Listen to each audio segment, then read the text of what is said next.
information. Captain Wynne applied for a pass, really.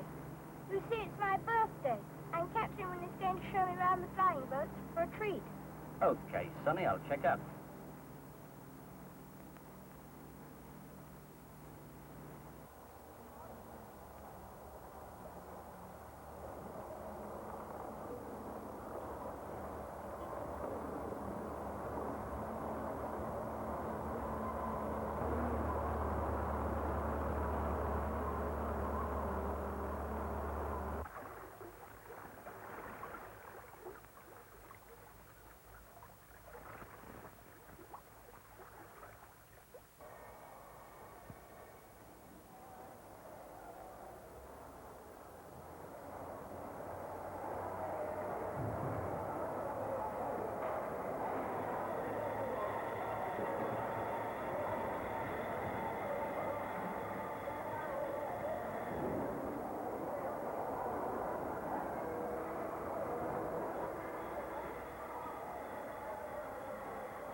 Hi, Mike. Over here.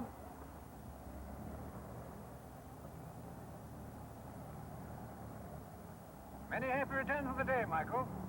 Thank you, Captain Wynne, and thank you for letting me come. You must meet my crew. This is my first officer. He helps with the piloting. The navigator, the radio officer. How do you do, Michael? How do you do? The engineer officer, and the stewardess. Hello, Michael. It looks a nice day for our trick flight. Ever been up before, Michael? No. Am I coming? Oh, Captain Wynne, am I really coming with you? Definitely. After all, it's your birthday. Oh, I say, that's wonderful.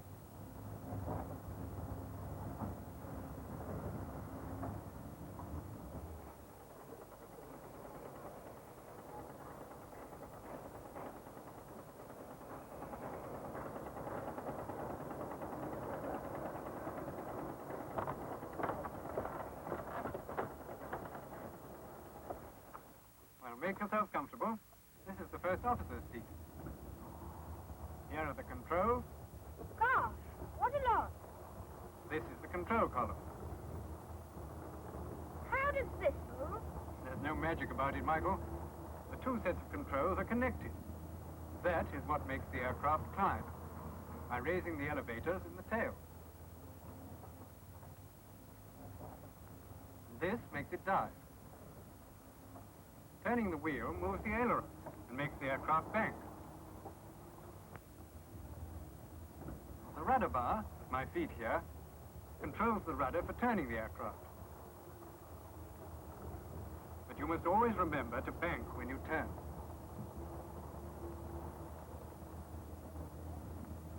Here is the autopilot. When it's switched on, it flies the aircraft for us. These are the throttle levers for the four engines. I must call up control and ask for takeoff information. Speedbird calling Southampton Pinnace. Speedbird calling Southampton Pinnace. You read. Over. Southampton Pinnace calling Speedbird. Here are takeoff instructions. Area in use number 3. Wind southwest 5 to 8 knots. Tide ebbing. Why doesn't the radio operator do all that for you? Oh, I do, Michael. Once we're airborne, it's the captain's job when we're on the water. Well, Mike, we're ready now. I'm afraid you must go down below.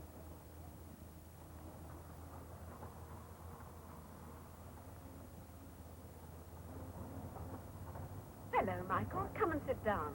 I think you'll see better from over here. Pity I couldn't stay on the flight deck. Regulations. No passengers are allowed there during the takeoff. They'll send for you later. Do they have all their meals here? Yes, we serve all meals in the cabins during the flight. But look, we're moving.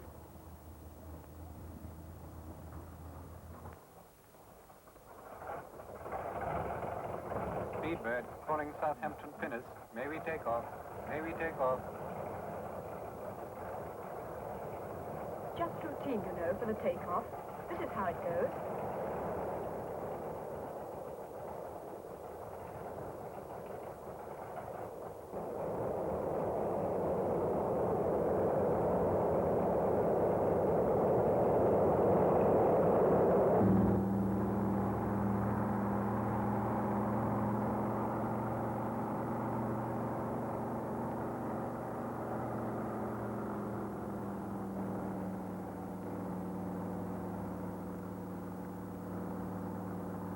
Relax, Michael. You can undo your belt now. May I go exploring, please? Yes, do.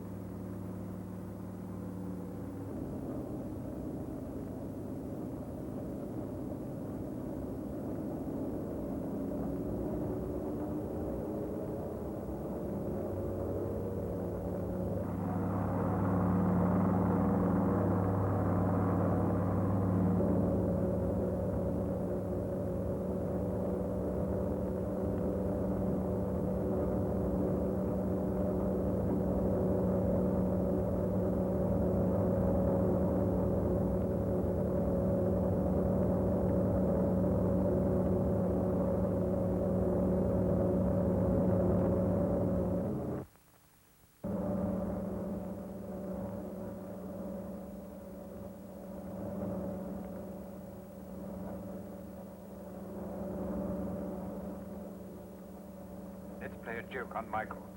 You tell him to take over, and I'll switch on the autopilot. Speedbird calling Southampton Pinnace. May we land? May we land?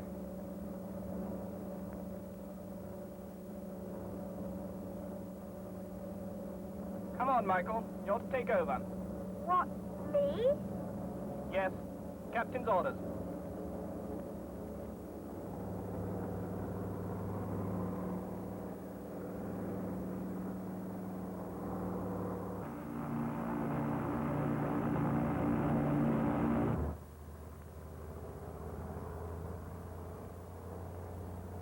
Well, Mike, how did you manage it? But it can't be so easy. No, man, it isn't. As a matter of fact, I was pulling your leg. We were flying on the autopilot. Why, say, I thought it was me. Never mind, Mike. I'll give you a chance now. Just move the turn control to the left and see what happens. Come on, Mike.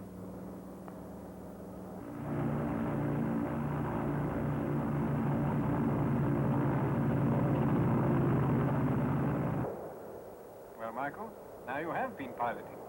Oh, but that really was easy. Don't get the idea that piloting is always so simple. It takes a lot of hard work and training. Captain Wynne, isn't that our river? That's right, Michael. Get Mr. Young to point it all out to you. See that bend in the river? Look out of the window and you will spot it right below you. Oh, yes, there it is. How high are we? 1,500 feet up. Normally, of course, we fly at about 10,000 feet. Oh, there's our village. Doesn't it look tiny? We've passed it already. We're going at a fair speed, you know, 215 miles an hour. Cool.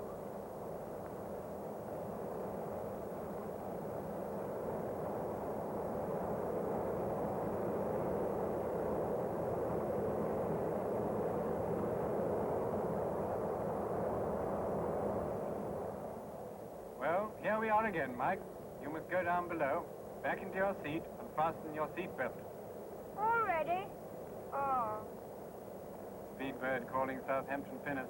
Speedbird calling Southampton Pinnace. Are we clear to land? Are we clear to land?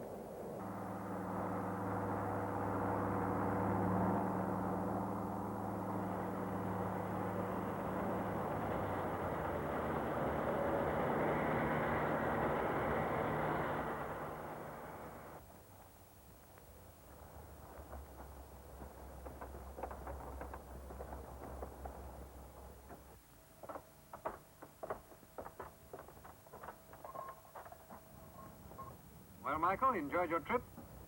It was lovely, Captain Wynne. Look, I've got to rush across to Southampton to our passenger terminus. There's an aircraft due to leave for the Far East. Care to see it go? Oh, yes, please.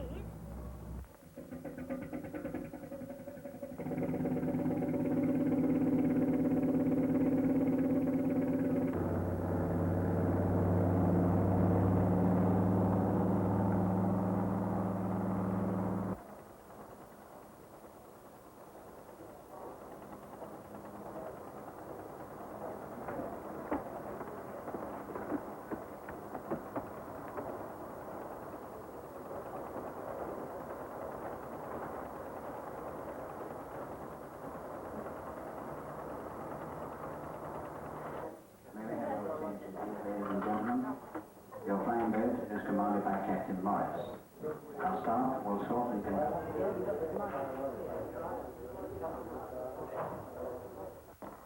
Staff and Bennett, we're on station. Northwest Netley Boy to Amsterdam Boy.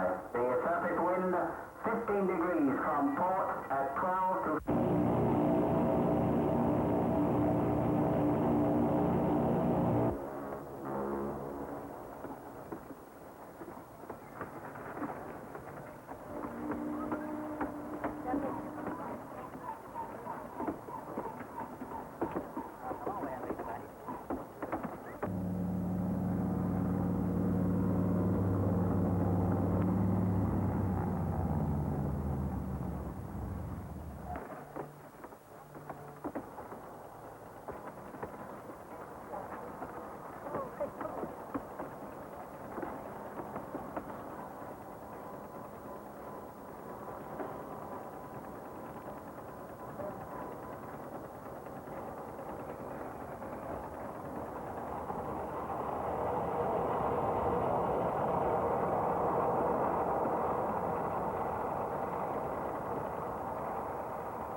Well, Michael? It must be lovely to go on a long flight like that.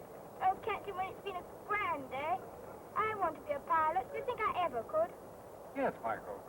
One day, I'll come and see you take a flying boat as big as the Queen Mary to the other end of the world.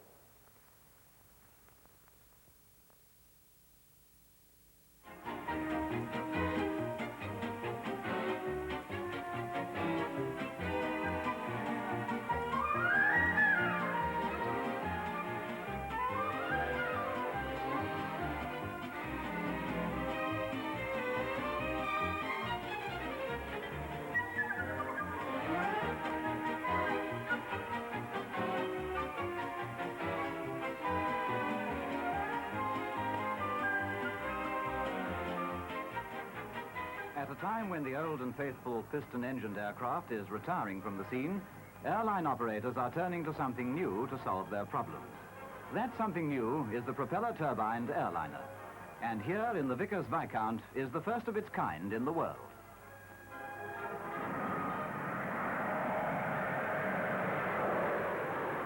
Production is already underway for a fleet of Viscounts for British European Airways and for various foreign operators. By far the densest airline traffic everywhere is over stage lengths of up to 1,000 miles or so. It is precisely over such ranges that the propeller turbine comes into its own, leaving the pure jet to cater for long-distance routes. Operating at a height of some 25,000 feet, the Viscount carries its passengers, crew and freight in a pressurized fuselage, with a climate of its own independent of outside conditions and temperatures. Yes, that's right, she is flying on one engine.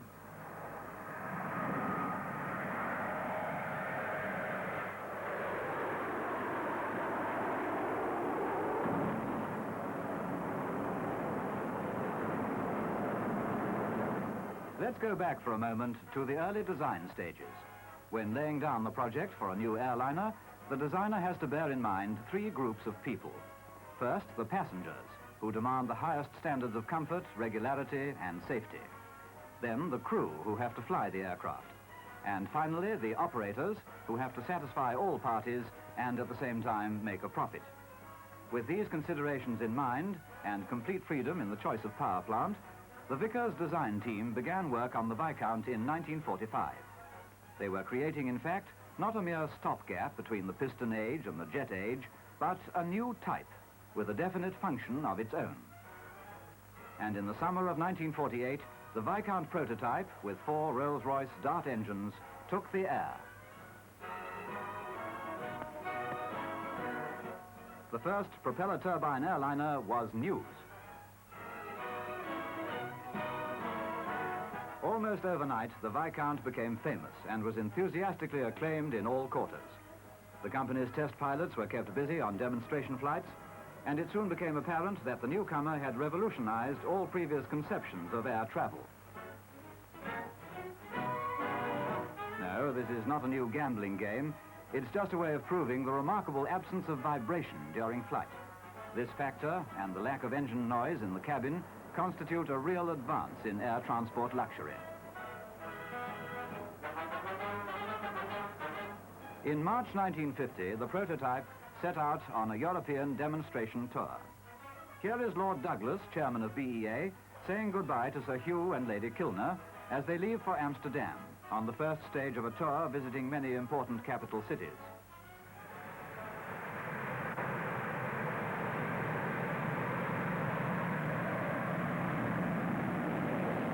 Later on, the aircraft flew to the Sudan for tropical trials. Water methanol injection is used to assist operation in the tropics and from high-level airfields. The acid test came when, during the peak traffic period, the Viscount prototype ran on scheduled BEA passenger services from Northolt to the continent and on internal routes. Among the passengers on the first flight to Paris are Sir Frank Whittle, jet engine pioneer, and Mr. George Edwards, designer of the Viscount.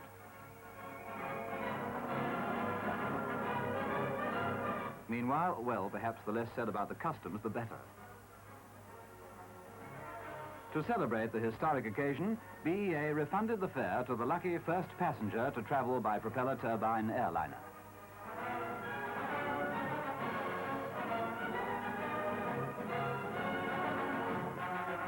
BEA's Viscounts, by the way, will be known as the Discovery class. May we repeat that the propeller turbine is not just a sort of stand-in for the pure jet. The air screw is still considered the most efficient medium for transforming power into thrust. Pure jet fuel reserves for standoff and diversion are heavy, and operating costs rise sharply with range variation. For the Viscount, on the other hand, they remain remarkably steady over a wide range band.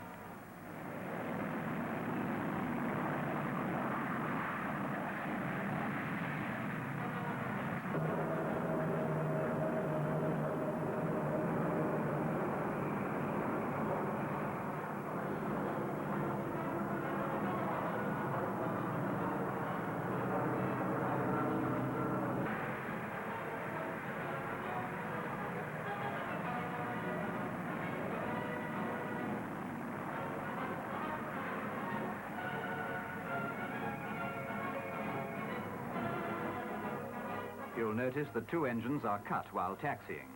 Standoff is also carried out on 2 engines with a consequent saving in fuel.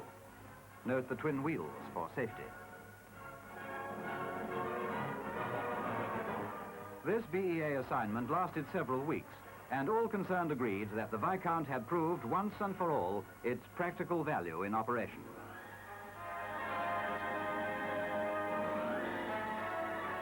Meanwhile, the firm of Rolls-Royce had developed the Dart RDA-3 engine, increasing the original 1,000 horsepower to 1,400. Here was a chance to make a good job even better and to enlarge the production model. And so, in 1949, work began in the shops on the first of the Viscount 700 series. Here, at Weybridge, are all the resources of a great organization that has produced so many famous aircraft. All the skill of the individual craftsman, still so essential to turning out a first-class job.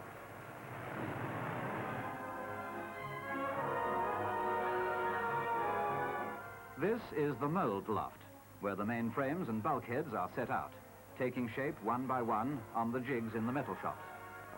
All over the factory, other parts are being manufactured. Here is a jet pipe for one of the engines. And here in the erecting shop, a tailplane is being assembled to the fuselage, now on the assembly line.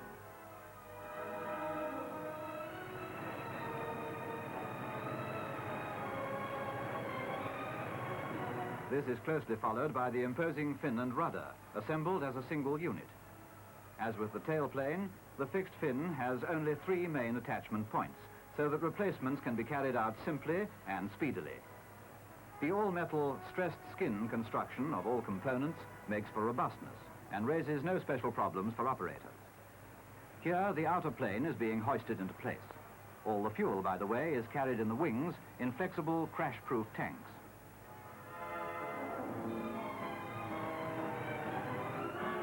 Now the new Viscount begins to take shape.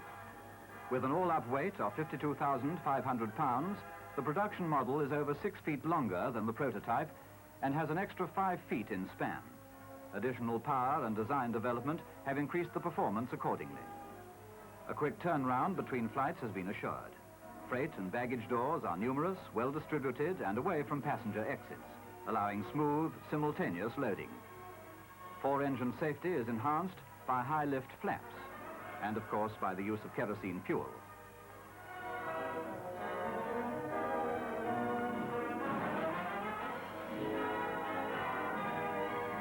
Pedal-type cowlings, naturally. Note how handling is simplified by hinging the top and bottom panels fore and aft. The power plant change takes half an hour under operating conditions. And a complete refueling, 1,720 gallons, can be carried out in 10 minutes.